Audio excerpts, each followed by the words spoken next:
हाँ तो फ्रेंड्स, आज की इस वीडियो में हम जानने वाले हैं ग्लोब के बारे में। ग्लोब में अक्षांश रेखाएं क्या होती हैं, देशांतर रेखाएं क्या होती है, शीत कटिबंधीय क्षेत्र किसे कहते हैं, मकर रेखा, कर्क रेखा, जितने भी ग्लोब से संबंधित क्वेश्चन है सारे के सारे आपको इस चैप्टर में बन जाएंगे। बता दें कि यह आपका जो है क्लास 6 चैप्टर 2 है, ठीक। ज्योग्राफी का चैप्टर 2 क्लास 6, ठीक ना। और पूरा का पूरा हिंदी मीडियम का नोट्स है, चाहे आप यूपीएससी की तैयारी कर रहे हो, चाहे भी किसी भी स्टेट सिविल सर्विस की तैयारी कर रहे हो, सभी के लिए काम में आएगा। यहाँ पे मैंने कुछ इंग्लिश वर्ड दिए हैं, आप चाहे तो इसका स्क्रीनशॉट लेकर के आप नोट कर सकते हैं, क्योंकि हिंदी मीडियम में बच्चे इंग्लिश में काफ़ी पीछे होते हैं और इसीलिए आपको इंग्लिश में थोड़ा ध्यान देना चाहिए। अब देखिए, ग्लोब ग्लोब को इंग्लिश में ग्लोब ही बोलते हैं।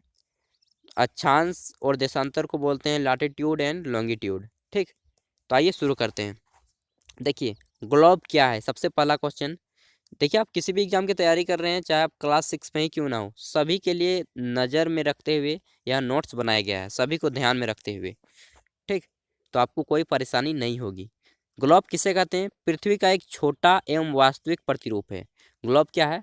वास्तव में ग्लोब कोई होता नहीं है, ठीक ना। विश्व में यह केवल एक वास्तविक पृथ्वी का एक परिकल्पना के आधार पर बनाया गया है, किस प्रकार की हमारी पृथ्वी है, ठीक, उसे ही ग्लोब कहते हैं। अक्ष किसे कहते हैं? तो देखिए, अक्ष किसे कहते हैं, तो यहाँ पे मैंने ग्लोब का छोटा सा चित्र बनाया गया है। ये देखिए, ये ऊपर और नीचे, तो ये जो पॉइंट यहाँ पे सटे हैं ना दोनों, यहाँ पे देखिए ऊपर में, हाँ ना। तो ये दोनों पॉइंट को ही अक्ष कहा जाता है। यानी कि हम कह सकते हैं कि ग्लोब पर एक झुकी हुई सुई अवस्था में पाई जाती है, झुकी हुई अवस्था में, जिसे अक्ष कहा जाता है, ठीक ना। ग्लोब पर एक सुई झुकी हुई अवस्था में पाई जाती है, जिसे अक्ष कहा जाता है। ये देखिए, मैंने लाइनिंग करके भी बता दिया है कि इन दोनों को अक्ष कहा जाता है। अब देखिए, ध्रुव किसे कहा जाता है? तो ग्लोब के उत्तर में स्थित, ये उत्तर हो गया, ये दक्षिण हो गया। ऊपर तरफ उत्तर होता है, नीचे तरफ दक्षिण होता है, ठीक। हमेशा किसी भी मैप में ग्लोब के उत्तर में स्थित सुई को उत्तरी ध्रुव तथा दक्षिण में स्थित सुई को दक्षिणी ध्रुव कहते हैं, ठीक। यानी कि ये जो उत्तरी भाग है, ऊपर की तरफ उत्तर, इसे उत्तरी ध्रुव, और दक्षिण की तरफ भाग को दक्षिणी ध्रुव कहा जाता है, ठीक। उसके बाद हम बात करते हैं विषुवत रेखा किसे कहते हैं। तो देखिए, विषुवत रेखा, जिसका दूसरा नाम भूमध्य रेखा भी है, विषुवत रेखा का दूसरा नाम भूमध्य रेखा भी है। और उसका परिभाषा क्या होगा कि पृथ्वी को बीचों बीच, अर्थात पृथ्वी को दो बराबर भागों में बांटने वाली रेखा को विषुवत रेखा कहते हैं। पृथ्वी को दो बराबर भागों में बांटने वाली रेखा को, देखिए ये पृथ्वी हमारी, इसे दो बराबर भागों में बांटती है, इसे विषुवत रेखा कहते हैं। यह वैज्ञानिकों के द्वारा एक खुद से तैयार किया गया रेखा है। वास्तव में ऐसा पृथ्वी में कोई रेखा वो खींचा नहीं है, ठीक ना। यह हम अपने मैप को अच्छा बनाने के लिए, पृथ्वी को ज़्यादा से ज़्यादा समझने के लिए इस प्रकार की एक रेखा हम अपने वैज्ञानिक दृष्टिकोण से तैयार किए हैं। वास्तव में कोई पृथ्वी पे से लाइनिंग नहीं है, ठीक। तो विषुवत रेखा क्या है? पृथ्वी के दो बराबर भागों में बांटने वाली एक काल्पनिक रेखा है, ठीक। और इसका मान कितना होता है? 0 डिग्री।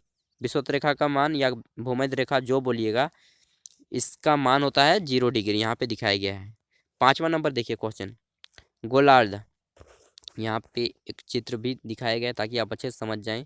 गोलार्ध देखिए, उत्तरी गोलार्ध और दक्षिणी गोलार्ध, ये जो ऊपर का भाग होता है विषुवत रेखा हो गया, बीच की रेखा को, ठीक, विषुवत रेखा या भूमध्य रेखा जो बोलते हैं। उसके बाद ये जो हमारा पूरा का पूरा ऊपर वाला भाग बचा, इसे हम उत्तरी गोलार्ध बांटते हैं, ठीक, उत्तरी गोलार्ध काटते हैं इस वाले भाग को। और अगर हम नीचे की बात करें, तो यह जो नीचे का भाग है, इसे हम दक्षिणी गोलार्ध कहते हैं। बस इसी प्रकार आप अपने खुद से लिख सकते हैं। यानी कि विषुवत रेखा द्वारा पृथ्वी के दो बराबर भागों में बांटने पर दोनों भागों को गोलार्ध कहते हैं, दोनों भागों को गोलार्ध कहते हैं। जो भाग उत्तर की ओर होता है उसे उत्तरी गोलार्ध, जो भाग दक्षिण की ओर होता है उसे हम दक्षिणी गोलार्ध कहते हैं।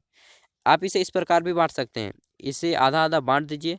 इधर का जो भाग हुआ इसे पूर्वी गोलार्ध, ठीक। आपके जो दाहिनी ओर भाग हुआ यह हो गया पूर्वी गोलार्ध, और इधर का जो भाग बचा यह हो गया पश्चिमी गोलार्ध, ठीक। तो आपको जिस जैसा बांटने का मन करता है उस प्रकार आप बांट सकते हैं इसको। इसमें कोई आपकी सुविधा जिसमें हो उस प्रकार आप इसे बांट सकते हैं। अब देखिए, यहाँ पे अक्षांश रेखा किसे कहते हैं? तो यहाँ पे मैंने समझाया अच्छे से। लैटिट्यूड किसे कहते हैं? तो अक्षांश रेखा विषुवत रेखा के समान, विषुवत रेखा हमारी ऐसी है, ठीक। विषुवत रेखा के समान ऐसी जो लाइनिंग खींची जाती है मैप पे, इसे ही अक्षांश कहते हैं। इन सभी लाइनों को क्या कहा जाता है? अक्षांश। यानी कि यहाँ पे लिखा जा सकता है कि विषुवत रेखा के समान खींची गई रेखाएं पूर्व से पश्चिम, ये हो गया हमारा पूर्व, इधर ईस्ट, और इधर हो गया हमारा पश्चिम। ये जो लाइनिंग खींची गई है, विषुवत रेखा भी स्वयं एक अक्षांश रेखा है। बस इसी को अक्षांश करते हैं, और क्या समझना है। जो पूर्व से पश्चिम की ओर हम बोल सकते हैं कि मैप पर जो पूर्व से पश्चिम की ओर लाइनें खींची गई हैं, इसे हम क्या कहते हैं, अक्षांश रेखा कहते हैं। ठीक, मैप पर पूर्व से पश्चिम की ओर खींची गई रेखाओं को अक्षांश रेखा कहते हैं। इसमें और कुछ समझना ही नहीं है, एकदम छोटी सी बात है। उसके बाद हम बात करते हैं, तो हमारा जाता है कि विषुवत रेखा अक्षांश, इसे हम विषुवत या अक्षांश भी बोल सकते हैं, क्योंकि ये भी पूर्व से पश्चिम की ओर खींची गई है। ये भी रेखा जो है, ये देखिए ईस्ट है, ये हमारा वेस्ट है, तो ये भी जो खींची गई विषुवत रेखा, ये भी तो एक अक्षांश हुई ना। तो विषुवत रेखा अक्षांश का मान कितना होता है, 0 डिग्री, पहले भी मैंने आपको बता चुका है। अब देखिए हमारा 8 नंबर क्वेश्चन क्या बनता है। तो 8 नंबर हमारा क्वेश्चन बनता है कि अक्षांश रेखाओं की कुल संख्या कितनी है। तो टोटल ये जो लाइनें खींची गई हैं अक्षांश रेखाएं, इनकी संख्या है 181। कितनी है, 181 टोटल अक्षांश रेखाएं वैज्ञानिकों ने मानकर चला है। फिर से मैं बता दूं कि पृथ्वी पे ऐसी कोई वास्तविक रेखा नहीं है। हम अपना अध्ययन के लिए, विश्व के समस्त वैज्ञानिक अपने अध्ययन के लिए इस प्रकार का एक नियम बनाए हैं। ठीक, अब देखिए एक अक्षांश से दूसरे अक्षांश रेखा के बीच की दूरी कितनी है, यानी कि आप यहाँ से यहाँ तक की दूरी मापना चाहें तो 111 किलोमीटर होती है। एक अक्षांश से दूसरे अक्षांश के बीच की दूरी कितनी होती है, 111 किलोमीटर। ठीक, उसके बाद हम देख लेते हैं, तो हमारा आता है, सॉरी सॉरी, देखिए 10 नंबर का हमारा क्वेश्चन क्या आता है कि उत्तरी एवं दक्षिणी गोलार्ध का मान कितना होता है। तो उत्तरी गोलार्ध हो या दक्षिणी गोलार्ध, दोनों का होता है 90 डिग्री। ठीक, 90 डिग्री नॉर्थ और 90 डिग्री साउथ, दोनों गोलार्ध का मान। अब देखिए हमारा यहाँ पे फिर हमारा 11 नंबर क्वेश्चन आता है कि 4 महत्वपूर्ण अक्षांश रेखाओं के नाम लिखिए। देखिए मैप पर ना 4 महत्वपूर्ण अक्षांश रेखाएं दिखाई गई हैं। मैं वीडियो के एंड में पूरा फिगर के साथ आपको समझाया हूँ, तो पहले पहले हम ये समझ लेते हैं 4 महत्वपूर्ण अक्षांश रेखाएं कौन कौन सी हैं। पहला है कर्क रेखा, ठीक, दूसरा है मकर रेखा, और हमारा तीसरा है उत्तरी ध्रुववृत्त, और चौथा है हमारा दक्षिणी ध्रुववृत्त। ये 4 हमारे इंपॉर्टेंट है। ठीक, अब देखते हैं इसका मतलब क्या होता है। तो कर्क रेखा सबसे पहले हम कवर करते हैं। कर्क रेखा यहाँ पे देखिए हमारा आ जाता है 4 महत्वपूर्ण अक्षांश रेखाओं में कर्क रेखा। ठीक, कर्क रेखा वह रेखा है जो कि उत्तरी गोलार्ध पर 23.5 डिग्री पर स्थित है। ठीक, 23.5 डिग्री नॉर्थ पर स्थित है। कर्क रेखा किस ओर स्थित है, 23.5 डिग्री आपका उत्तर में स्थित है। अब हम बात करते हैं मकर रेखा। तो मकर रेखा क्या है, तो जो दक्षिणी गोलार्ध में 23.5 डिग्री कोण पर स्थित है, दक्षिणी गोलार्ध में 23.5 डिग्री कोण पर स्थित है। अब देखिए ये आपको थोड़ी दिक्कत हो सकती है क्योंकि अभी आप फिगर नहीं देखें, लेकिन वीडियो के एंड में मैं आपको फिगर के साथ समझाऊंगा और वहीं पे बात करेंगे हम। ठीक, यहाँ पे हम बात कर लेते हैं उष्णकटिबंधीय क्षेत्र। तो कर्क रेखा ये हो गई, यहाँ पे हम समझा देता हूँ, ये हो गई हमारी विषुवत रेखा, इधर हो गई हमारी कर्क रेखा, ये हो गई। ठीक, ये हमारा हो गया उत्तर, और ये हो गया हमारा दक्षिण, ये हो गया हमारा कर्क रेखा, ये हो गया हमारा मकर रेखा। तो अब देखिए यहाँ पे क्या हमारा चित्र बनता है कि उष्णकटिबंधीय क्षेत्र किसे कहते हैं। तो देखिए ये जो कर्क रेखा हो गया ये हमारा, ठीक, ये, और इधर हो गया हमारा मकर रेखा, तो इसके बीच का जो क्षेत्र बचा, ठीक, कर्क रेखा और मकर रेखा के बीच का जो क्षेत्र है, इसे मैं पेंट कर देता हूँ। इन क्षेत्रों को कहा जाता है उष्णकटिबंधीय क्षेत्र। क्यों, क्योंकि ये जो सूर्य है, ये सूर्य की रोशनी यहाँ पे साक्षात पड़ती है, यानी कि डायरेक्टली पड़ती है, जिसके कारण इस स्थान का जो क्षेत्र है ना काफ़ी गर्म होता है, हीट होता है। ठीक, अगर सूर्य की रोशनी सीधी पड़ेंगी तो सिंपल सी बात है कि यह स्थान ज़्यादा गर्म रहेगा, इसलिए इसे उष्ण कटिबंधीय क्षेत्र कहा जाता है। क्या कहा जाता है, उष्ण कटिबंधीय क्षेत्र। यानी कि कर्क रेखा एवं मकर रेखा के बीच सूर्य की किरणें सीधी पड़ती हैं, जिसके कारण इस क्षेत्र का तापमान अधिक कहा पाया जाता है। ठीक, इसे ही उष्ण कटिबंधीय क्षेत्र कहा जाता है। अगला है हमारा शीतोष्ण कटिबंधीय क्षेत्र। तो फिर से मैं फिगर बनाऊंगा, बीच वाला लाइनिंग हो गया हमारा विषुवत रेखा, इधर वाली लाइन होगी हमारी कर्क रेखा, और इधर वाली मकर रेखा। अब देखिए शीतोष्ण कटिबंधीय क्षेत्र क्या है, शीतोष्ण मतलब ठंडा। तो सूर्य की किरणें जो हैं इस लाइन और इस लाइन पर तिरछी पड़ती हैं। ठीक, ये लाइन यहाँ पे मैं कलर कर देता हूँ, यानी मकर रेखा और उत्तरी दक्षिणी ध्रुववृत्त, ये जो पॉइंट है एकदम यहाँ पे, इसको दक्षिणी ध्रुव वृत्त कहते हैं। और ये हो गई हमारी कर्क रेखा। तो कर्क रेखा और इधर की पूरी वृत्त, उत्तरी ध्रुव वृत्त, ये पूरा का पूरा क्षेत्र शीतोष्ण क्षेत्र कहलाता है। मैप में ये जो क्षेत्र हुआ और ये जो क्षेत्र हुआ, यह शीतोष्ण क्षेत्र कहलाता है। क्यों? क्योंकि यह जो है स्थान है, सूर्य की किरणें तिरछी पड़ती हैं, लगभग ना के बराबर पड़ती हैं, जिसके कारण यहाँ का तापमान बहुत डाउन रहता है, बहुत ही कम रहता है। ठीक, इसी कारण इसे शीतोष्ण क्षेत्र कहा जाता है। उसके बाद हम देखते हैं शीत कटिबंधीय क्षेत्र। तो एकदम एकदम से शीत कटिबंधीय क्षेत्र पूरा का पूरा बर्फीली स्थान है। ये हो गया हमारा भूमध्य रेखा, ये हो गई हमारा उत्तरी ध्रुव, ये हो गई हमारी दक्षिणी ध्रुव। तो एकदम यहाँ पे और एकदम यहाँ पे जो है सूर्य की किरणें लगभग एकदम ना के बराबर पहुँचती हैं, एकदम ना, बहुत कम पहुँचती हैं। ठीक ना? तो ये जो है स्थान है, ये कहे जाते हैं शीत कटिबंधीय क्षेत्र।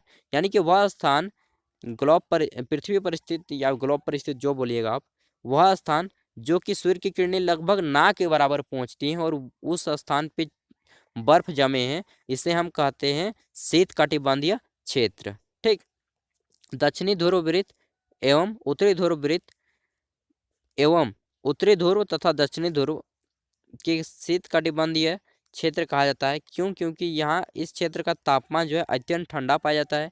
यहाँ पे सूर्य की किरणें लगभग ना के बराबर पाई जाती है, एकदम ना, एकदम पहुँचता ही नहीं यार।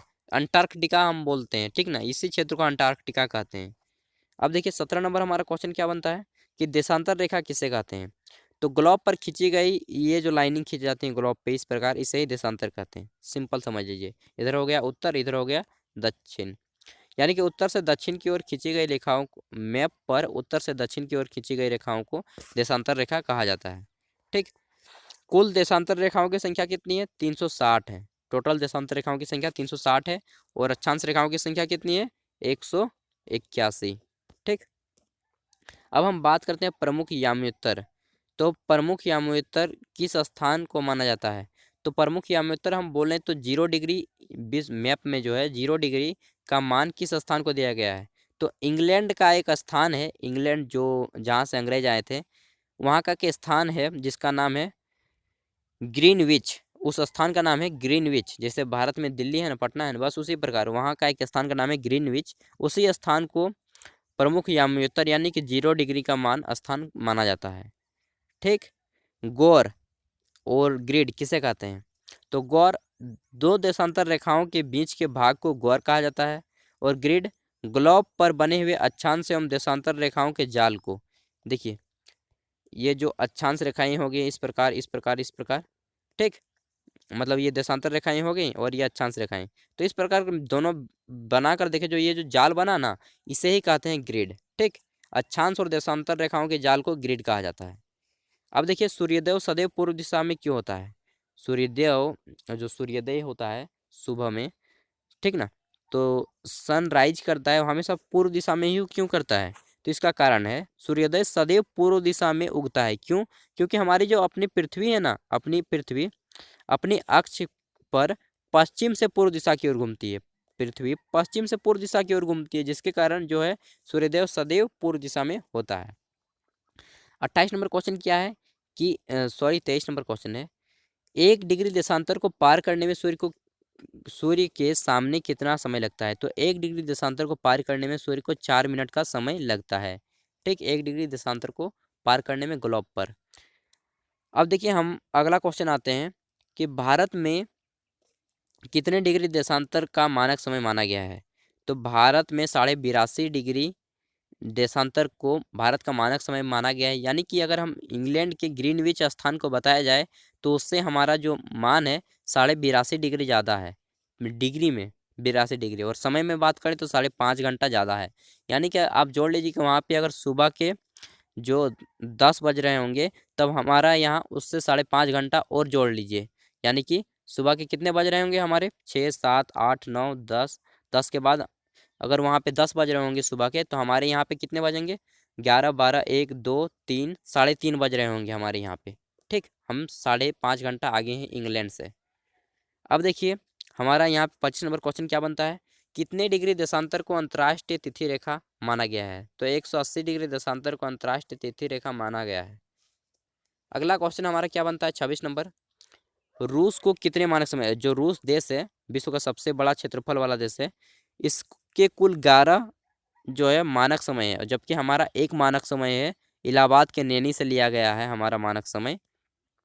और रूस में 11 टाइम जोन है, अमेरिका में 7 टाइम जोन है, चीन में 4 टाइम जोन है, और मुझे तो याद नहीं आ रहा है, शायद कनाडा में भी 6 टाइम जोन है, ठीक ना। लेकिन हमारे भारत में केवल एक ही टाइम जोन है, और वह कल इलाहाबाद के नैनी से लिया गया है, उत्तर प्रदेश के इलाहाबाद के नैनी से, ठीक। अब देखिए हमारा इलाहाबाद को सॉरी अब प्रयागराज कहा जाता है। देखिए कर्क रेखा का मान 23.5 डिग्री अक्षांश पर स्थित है। प्रधान यामोत्तर क्या है? 0 डिग्री। 0 डिग्री यामोत्तर को प्रधान यामोत्तर के नाम से जाना जाता है। उसके बाद हम देख लेते हैं कि दो अक्षांश रेखाओं के बीच के भाग को क्या कहते हैं? दो अक्षांश रेखाओं के बीच जो भाग होता है उसको क्या कहा जाता है? गौर। उसके बाद भारतीय मानक देशांतर रेखा शहर से गुजरती है। भारतीय मानक देशांतर रेखा किस शहर से गुजरती है? तो इलाहाबाद। इसको मैंने फिल करना भूल गया है। इलाहाबाद जिसे आप प्रयागराज कहा जाता है, ठीक ना। यह उत्तर प्रदेश में है। उसके बाद भारतीय मानक याम्योत्तर का मान कितना है? तो 82.5 डिग्री है भारतीय मानक याम्योत्तर। याम्योत्तर की भारत का कितने डिग्री से यहाँ पे जो है हमारा माना जाता है? स्थानीय समय को 82.5 डिग्री पूर्व से माना जाता है, जो कि इलाहाबाद को रखा गया है, ठीक। उसके बाद हम देखते हैं 2 नंबर के कर्क और मकर रेखाओं के बीच कौन सा कटिबंध है? तो कर्क और मकर रेखा के बीच उष्ण कटिबंध बनता है। ये जो कर्क रेखा है और ये जो मकर रेखा है, इन दोनों के बीच के क्षेत्र को क्या बोलते हैं? उष्ण कटिबंधीय क्षेत्र, ठीक। उसके बाद उत्तरी ध्रुव वृत्त, उत्तरी ध्रुव वृत्त किस गोलार्ध में स्थित है? तो उत्तर गोलार्ध में स्थित है, सिंपल सा। अगर दक्षिणी ध्रुव वृत्त की बात करते हैं तो दक्षिणी गोलार्ध में स्थित था। उसके बाद हम देख लेते हैं तो हमारा क्वेश्चन क्या है? रांची से गुजरने वाली अक्षांश रेखा का नाम क्या है? तो कर्क रेखा। कर्क रेखा भारत के कितने राज्यों से गुजरती है? आपको ये बताना है। चलिए आज आपको ऐसे डब्ल्यू दे दिए। उसके बाद हम देखते हैं कि निम्नलिखित प्रश्नों के उत्तर एक वाक्य में दें। आपको एक शब्द में उत्तर देना। अक्षांश और देशांतर रेखाओं के जाल को क्या कहा जाता है? तो ग्रिड कहा जाता है। अक्षांश और देशांतर रेखाओं के जाल को क्या कहते हैं? ग्रिड, ठीक। अगला क्वेश्चन क्या बनता है हमारा? तो देशांतर रेखाओं की कुल संख्या कितनी है? 360 है। अक्षांश रेखाओं की कुल संख्या कितनी है? यह अभी आप लोग हम लोग जान लिए, ठीक। 181 है। उसके बाद अक्षांश रेखा किसे कहते हैं? आपको मालूम ही है अभी जिस प्रकार बात की। सर्वाधिक सूर्य ताप किस स्थान पर पड़ता है? तो उष्णकटिबंधीय क्षेत्र पर पड़ता है। जिस प्रकार मैंने बात किया था कि इस जो यह स्थान है सूर्य से सीधे सीधे रोशनी देता है, इसलिए इसे उष्णकटिबंधीय क्षेत्र कहते हैं। तो सर्वाधिक ताप उष्णकटिबंधीय प्रदेश में पड़ते हैं। मकर रेखा का अक्षांशीय मान कितना है? तो 23.5 डिग्री दक्षिण की ओर। 23.5 डिग्री दक्षिण, ये हो गया विषुवत रेखा, ये हो गई हमारी मकर रेखा। तो इसे हम कहते हैं 23.5 डिग्री दक्षिण। ये हमारा पूरा का पूरा दक्षिणी गोलार्ध है, तो 23.5 डिग्री दक्षिण, ठीक। उसके बाद यहाँ पे हम देखते हैं ग्लोब क्या है। तो पृथ्वी का एक वास्तविक सूक्ष्म प्रतिरूप है, जिस प्रकार पहले ही मैंने बात कर ली। अब यहाँ पे हमारा क्वेश्चन आता है देशांतर रेखा किसे कहते हैं? इसके महत्व को बताएं। तो देशांतर रेखा और अक्षांश रेखा पे पहले भी हम लोग बात कर चुके हैं। ये सिर्फ मैं आपको क्वेश्चन आंसर दिखा रहा हूँ कि किताब का क्वेश्चन आंसर क्या है। अक्षांश और देशांतर रेखाएं के बीच अंतर, ये हम बात करेंगे। तो अक्षांश और देशांतर रेखाओं के बीच क्या अंतर है? देखिए अक्षांश रेखाएं ग्लोब पर उत्तर से दक्षिण की ओर खींची गई हैं, जबकि देशांतर रेखाएं ग्लोब पर पूर्व से पश्चिम की ओर खींची गई हैं। दूसरा क्वेश्चन क्या हमारा आता है कि यह क्षैतिज रूप में पाई जाती है और यह ऊर्ध्वाधर रूप में पाई जाती है, यानी कि यह जो है सोई सोई हुई होती हैं इस प्रकार लेटी लेटी, और ये जो है खड़े खड़े होते हैं इस प्रकार, ठीक। उष्णकटिबंधीय क्षेत्र और शीतकटिबंधीय क्षेत्र में क्या अंतर पाया जाता है? चलिए देखिए, उष्णकटिबंधीय क्षेत्र में सूर्य की किरणें सीधी पड़ती हैं, जिसके कारण यह स्थान गर्म पाया जाता है। और शीतकटिबंधीय क्षेत्र में सूर्य की किरणें तिरछी पड़ती है, जिसके कारण यह स्थान ठंडा पाया जाता है, ठीक। यहाँ पे 5 नंबर हम क्वेश्चन क्या देखते हैं कि सभी देशांतर एक ही लंबाई के होते हैं, क्यों? हाँ, सभी देशांतर एक ही लंबाई के होते हैं। देशांतर, ठीक ना, अक्षांश और देशांतर, यानी कि देशांतर ये जो रेखाएं हैं सभी एक ही होती हैं, क्यों? क्योंकि ये जो सभी खींची गई हैं ना, यहीं से खींची गई हैं, उत्तरी ध्रुव से लेकर के दक्षिणी ध्रुव के बीच ही खींची गई हैं। तो अगर आप इसको यहाँ से खींचिए चाहे यहाँ से खींचिए, दोनों बात एक ही होगा, ठीक। अब देखती है हमारा क्वेश्चन आता है अंतिम, यहीं पे आपको समझना है सारा कुछ, और मैंने फिगर के साथ यहाँ पे समझाने की कोशिश की है। देखिए हमारा क्वेश्चन क्या है, शीत कटिबंधीय सारा का सारा। देखिए ये पृथ्वी हो गई, पृथ्वी का ग्लोब, ध्यान से देखिएगा यहीं पे सारा का सारा फंडा है। इसे ही समझ लिए तो पूरा का पूरा चैप्टर आप समझ लेंगे। ये हमारा मान लीजिए कि ग्लोब है, ठीक। ये बीच बीच में जो लाइनिंग खींचे इसे हम कहते हैं विषुवतीय रेखा, ठीक। ये देख लीजिए विषुवत रेखा, इसका मान रखा गया है 0 डिग्री। क्यों? क्योंकि यह पृथ्वी के बीचों बीच में है, इसी कारण इसको पृथ्वी के बीचों बीच रखा गया है, 0 डिग्री मान है, ठीक। और इसे कहा जाता है पृथ्वी को दो बराबर भागने में बांटने वाली रेखा, पृथ्वी को दो बराबर भागों में बांटने वाली रेखा, ठीक, विषुवत रेखा। अगला क्या है कि यह जो हमारा दक्षिण का एरिया है, यह हमारा उत्तर का एरिया है, यह हमारा पूर्व का एरिया है, यह हमारा पश्चिम का एरिया है, ठीक। अब देखिए ये जो भाग है हमारा उत्तरी गोलार्ध हो गया, और ये जो भाग हो गया हमारा दक्षिणी गोलार्ध हो गया, ठीक। अब देखिए उत्तरी गोलार्ध में 23.5 डिग्री मान पर एक लाइन खींची गई है जिसे कर्क रेखा कहा जाता है, और दक्षिणी गोलार्ध पर भी 23.5 डिग्री मान पर एक रेखा खींची गई है जिसे मकर रेखा कहा जाता है। उसके बाद 66.5 डिग्री दक्षिण की ओर एक लाइनिंग खींची गई है जिसे दक्षिणी ध्रुव वृत्त कहा जाता है, और उत्तर में भी 66.5 डिग्री कोण पर एक लाइन खींची गई है जिसे उत्तरी ध्रुव वृत्त कहा जाता है, ठीक। उसके बाद देखिए ये जो मकर रेखा हो गई और ये जो कर्क रेखा हो गई, इसके बीच के क्षेत्र को उष्ण कटिबंधीय क्षेत्र कहते हैं, यानी कि यह सूर्य की किरणें यहाँ पे सीधी पड़ती हैं। उष्ण मतलब होता है गर्मी, गर्मी का स्थान, ठीक। इसे कहा जाता है उष्ण कटिबंधीय क्षेत्र। शीत कटिबंधीय क्षेत्र किसे कहते हैं? तो देखिए ये जो हो गया हमारा दक्षिणी ध्रुव वृत्त और मकर रेखा, ठीक है, ये स्थान। और इधर हो गया हमारा कर्क रेखा और उत्तरी ध्रुव वृत्त, ये स्थान। इन दोनों स्थानों को कहा जाता है शीत कटिबंधीय क्षेत्र। समझ गए? यहाँ का स्थान जो है मौसम ठंडा होता है। क्यों? क्योंकि यहाँ पे सूर्य की किरणें तिरछी पड़ती हैं, सूर्य की किरणें तिरछी पड़ती हैं, इसे ही कहा जाता है शीत कटिबंधीय क्षेत्र। शीत मतलब ठंडा। और शीतोष्ण कटिबंधीय क्षेत्र किसे कहते हैं? अब समझिए। देखिए ये स्थान यानी कि दक्षिणी ध्रुव वृत्त और दक्षिणी ध्रुव, एस मतलब दक्षिणी ध्रुव साउथ, और इधर उत्तरी ध्रुव वृत्त और उत्तरी ध्रुव, ये जो स्थान हो गया एकदम ये वाला छोटा वाला दिख रहा है, इस स्थान को कहा जाता है हमें शीतोष्ण कटिबंधीय क्षेत्र, यानी कि यह बर्फीला स्थान है, जैसे हम अंटार्कटिका कहते हैं।